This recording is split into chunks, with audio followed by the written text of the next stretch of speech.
Idea, desarrolla, supérate.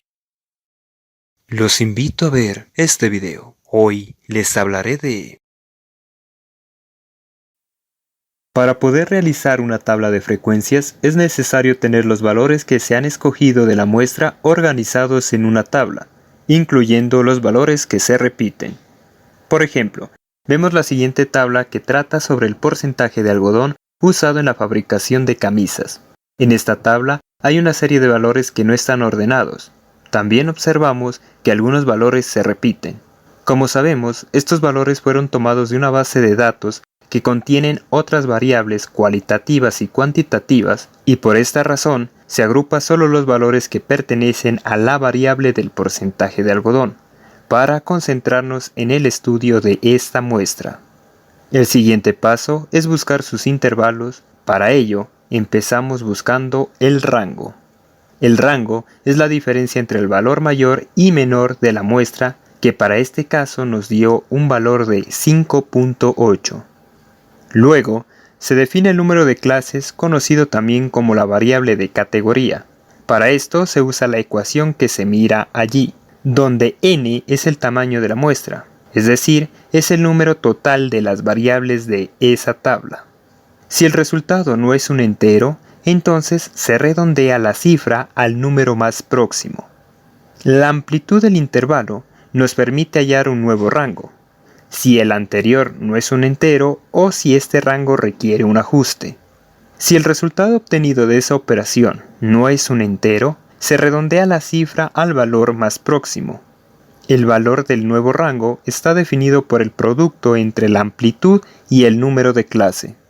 Con el valor del nuevo rango y la diferencia con el anterior, se tendrá un exceso que deberá distribuirse entre el límite inferior y el límite superior. Este valor debe distribuirse lo más equitativamente posible, bien sea en partes iguales o repartirlo de manera que los nuevos valores para esos límites no sobrepasen demasiado a los límites originales. Para este ejemplo se distribuyó en partes iguales el exceso. Ahora se definen los intervalos de clase, aplicando una diferencia de 1 con respecto al valor obtenido en la amplitud. En este caso la amplitud también tiene el valor de 1, por lo tanto su resultado es 0. Con este resultado se procede a sumar con el límite inferior obtenido anteriormente. Luego se aumentará al nuevo resultado un 1 y nuevamente se suma con el resultado del intervalo de clase, y así se continúa realizando las operaciones hasta cumplir el total de números de clases, que para este ejemplo es de 7 clases. Como punto final, se calculan los límites reales. Esta operación se realiza sumando el límite obtenido más el resultado anterior dividiendo entre 2. Por ejemplo, vemos que el primer valor es de 30.5 más 31.5. Ese 30.5 se obtiene de restar un 1 al primer límite.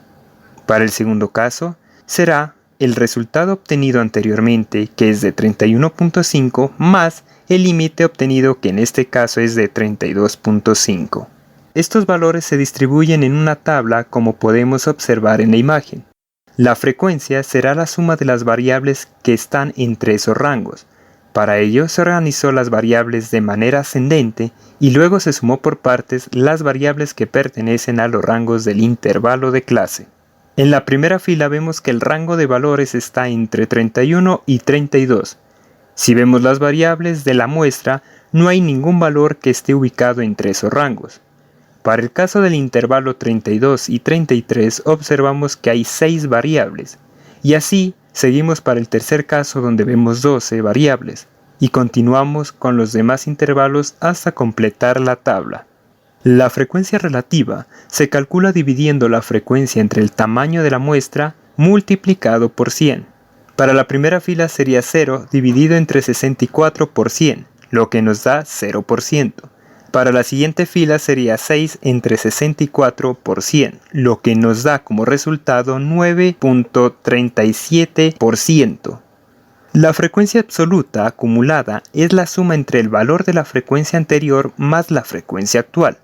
La frecuencia relativa acumulada también opera de la misma manera, sumando la frecuencia relativa anterior más la frecuencia relativa actual.